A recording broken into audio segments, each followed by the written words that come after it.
This week on This is Gravel, we have fancy reddish pins. They're not even a true red. Reddish pins. We have an entire episode of Q&A. We have Wolverine and social media. How's that sound? Sounds like we're missing the Hulk.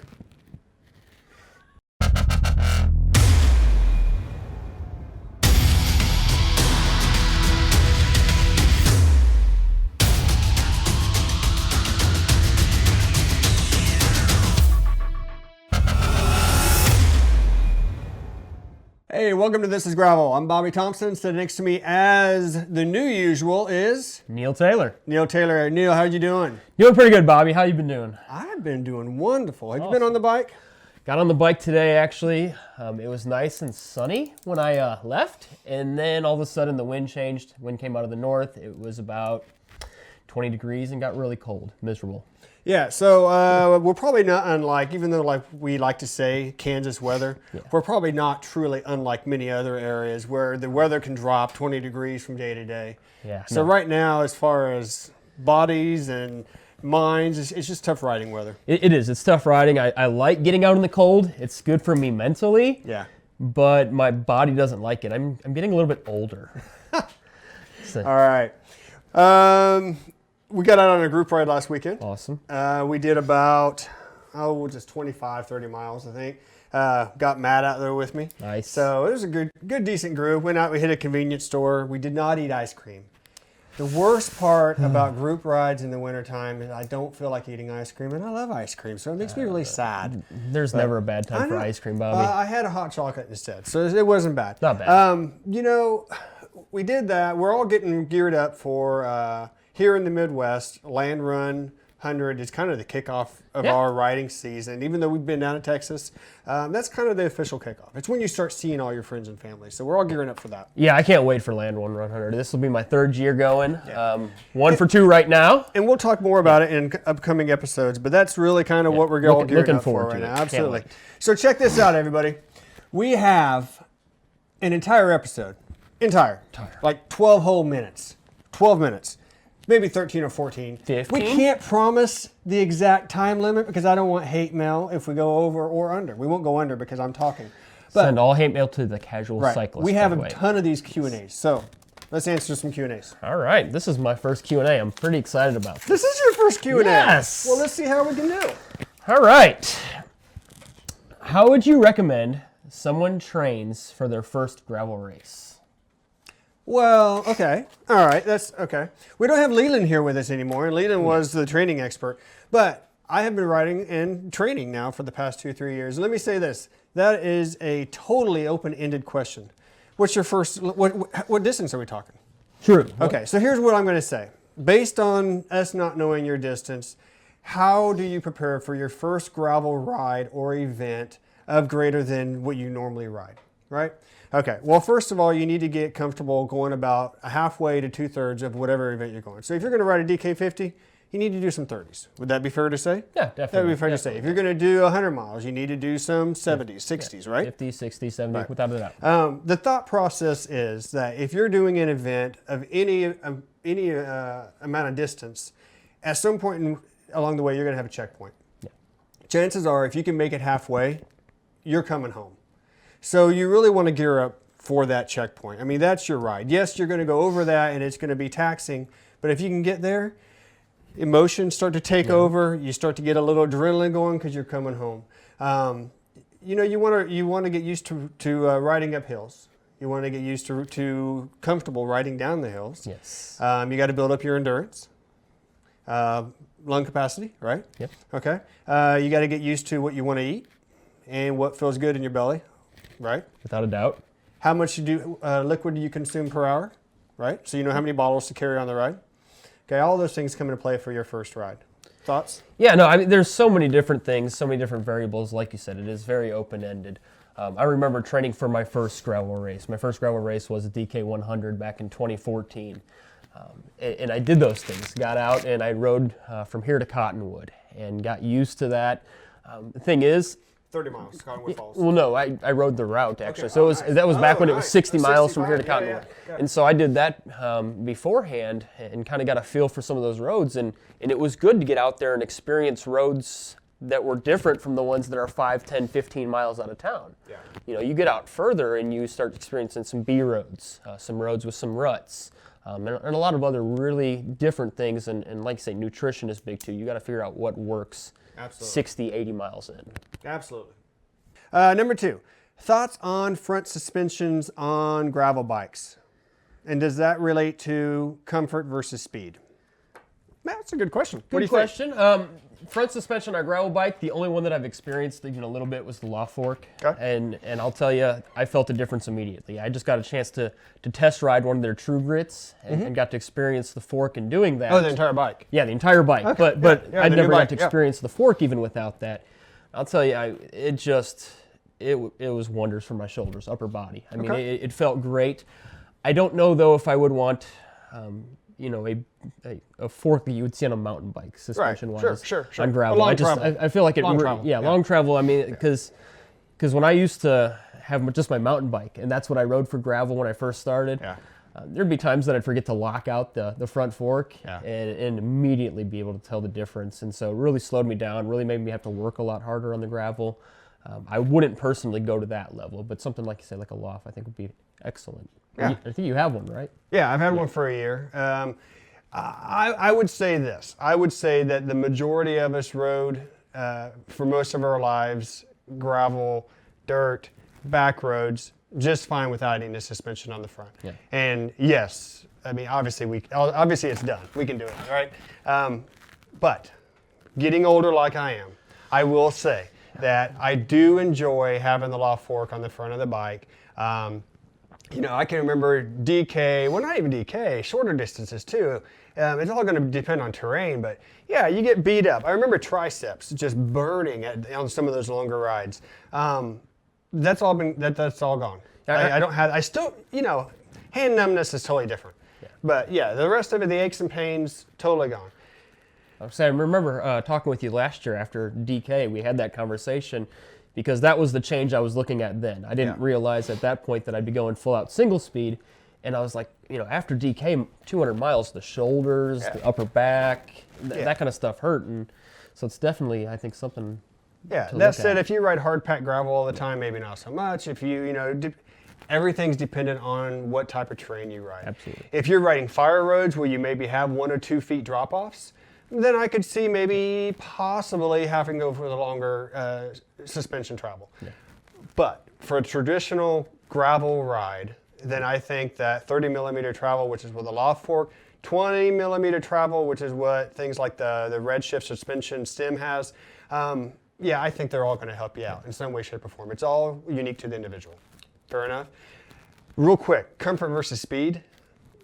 Quick soapbox, I always go for comfort over pure speed. If I'm not comfortable halfway through a 100-mile race, then I'm not pedaling.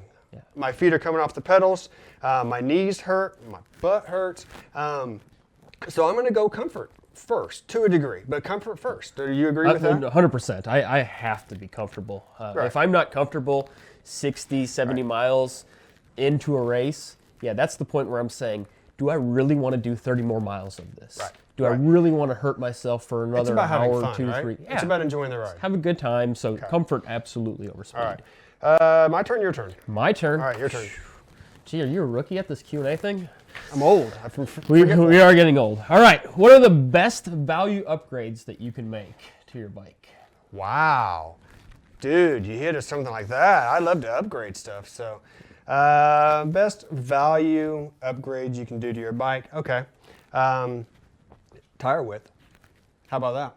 Right off the bat. If you're running 32, 35 C tires, get to 38, 40, instant change in the way the gravel feels. Yeah. Would that be appropriate? Is that a great, and as far as value, you're talking $65 to $85 per tire.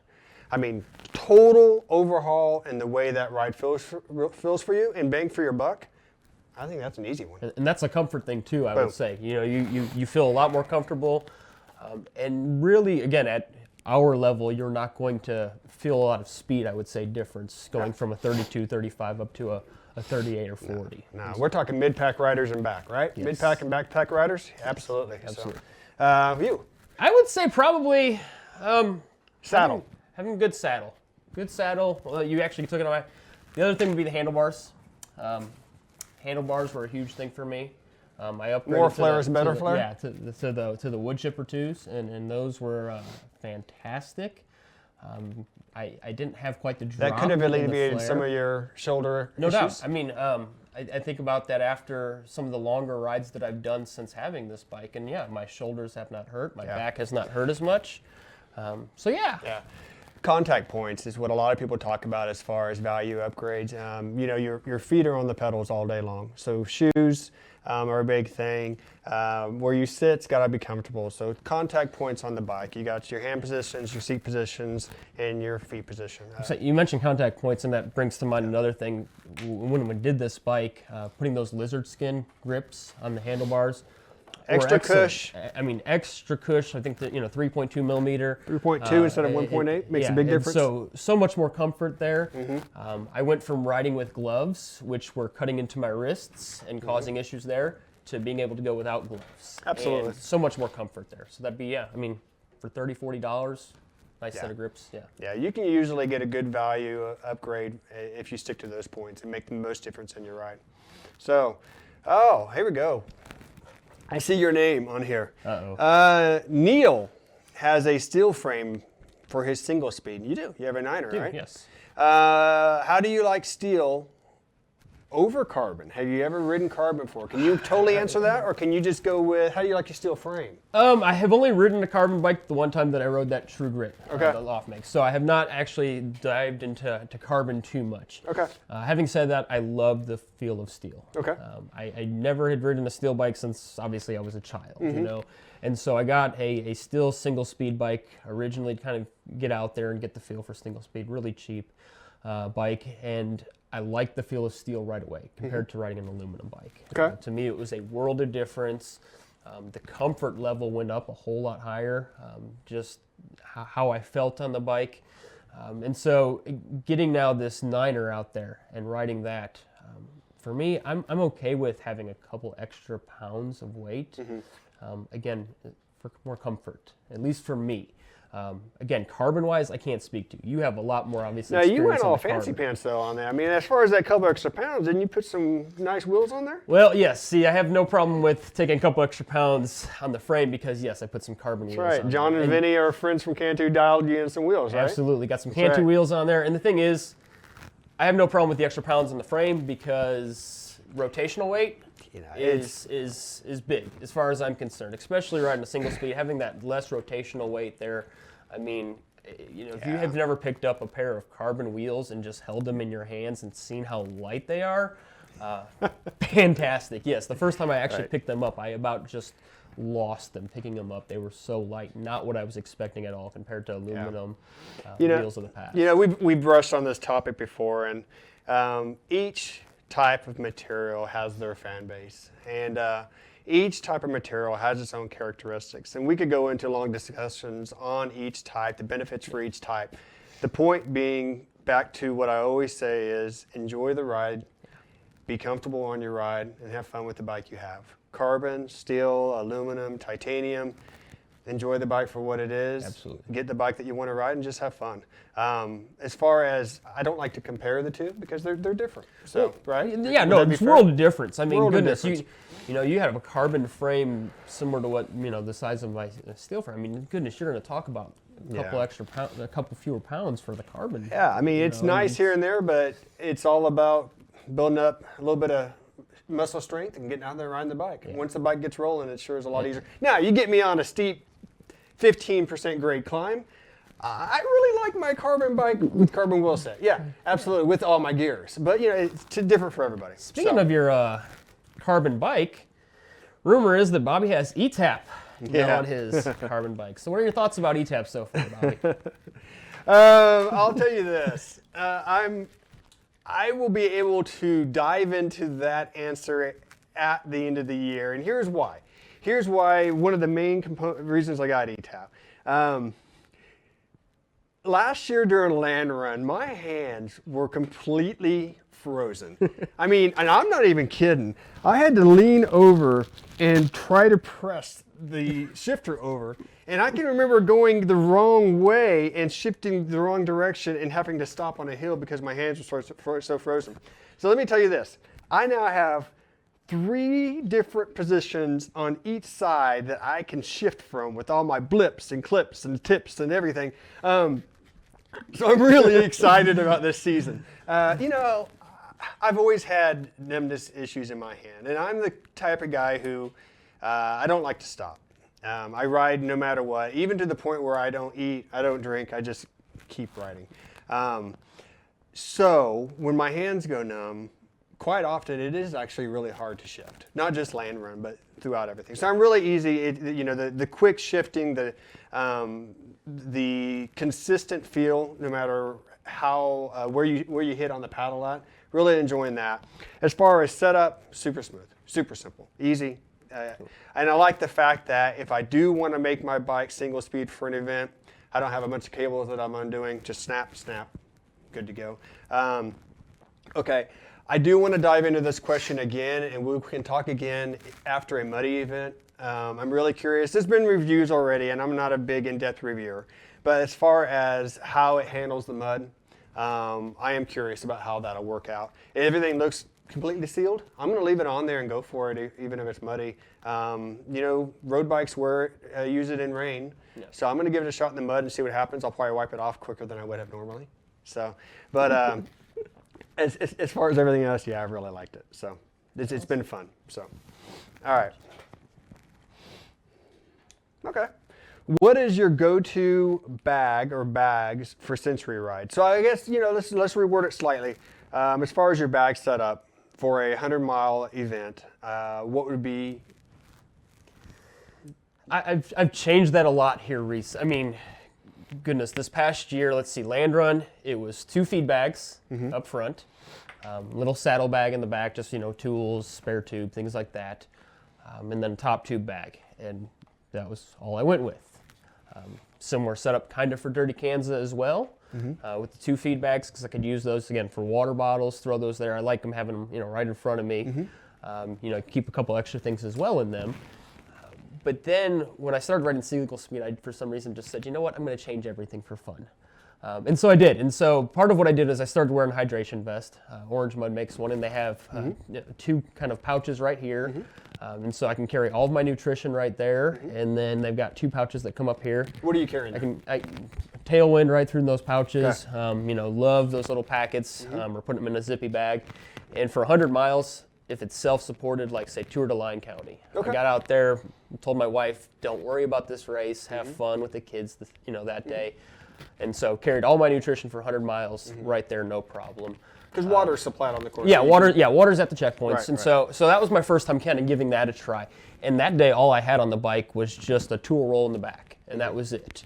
And so I'm trying to go a few lesser bags. I think still for races like Land Run, Dirty Kansas, I'm going to carry a top tube bag. I'm going to want some easy, quick access, whether it be to a phone, whether it be to maybe just some parts that I might need, maybe some candy. Skittles is my go-to. Skittles are pretty good. Yeah. Do you do the sours? Wait, hold on. Do you do traditional or do you use sour?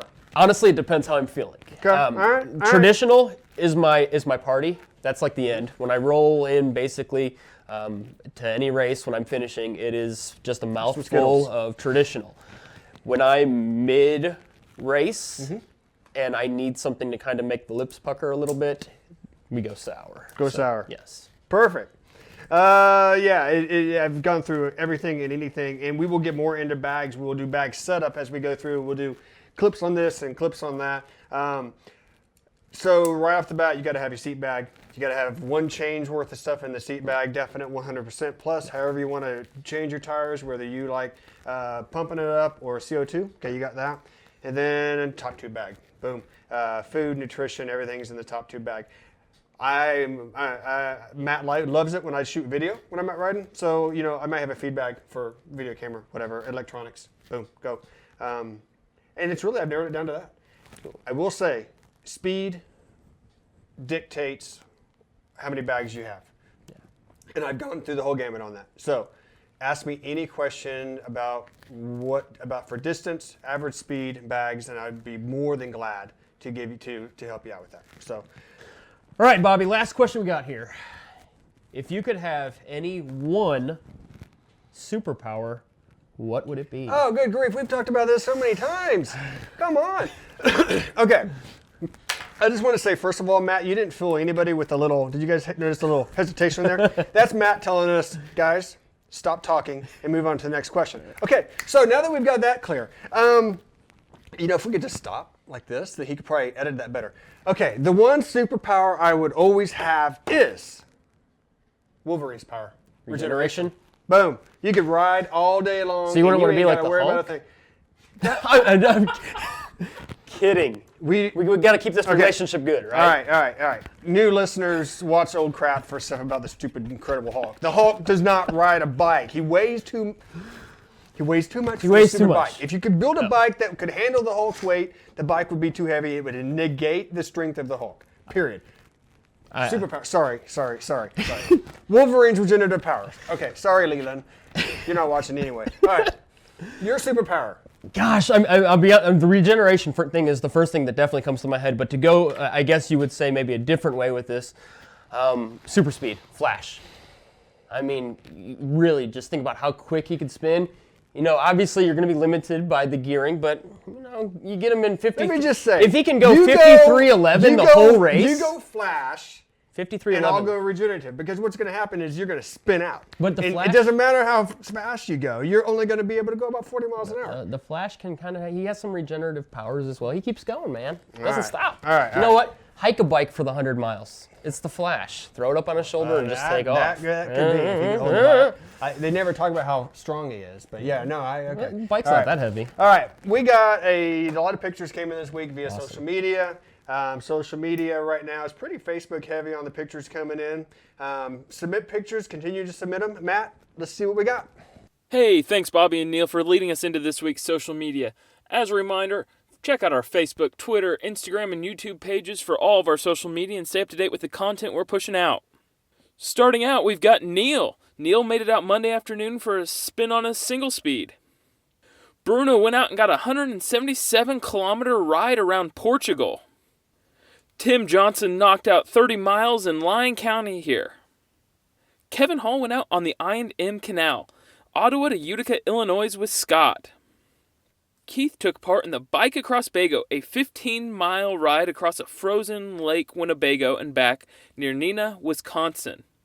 Amelia went out and did a 68-mile ride in North San Diego County. Alan went out on his first drop bar gravel bike ride after riding straight bars for the last couple years. As always, keep checking out our social media and hashtagging things. This is gravel so we can see them and share them on the show. Thank you guys for all those picture submissions. Looks like there's some great riding going on all around out there. Make sure to keep following us on Facebook, Instagram, YouTube, Twitter. Make sure to hashtag everything. This is gravel. We love seeing those submissions, guys. Of course, always, you can follow me too, Minister of Gravel, on both Instagram and Facebook, and Bobby at Casual_cyclist at Instagram and the Twitter.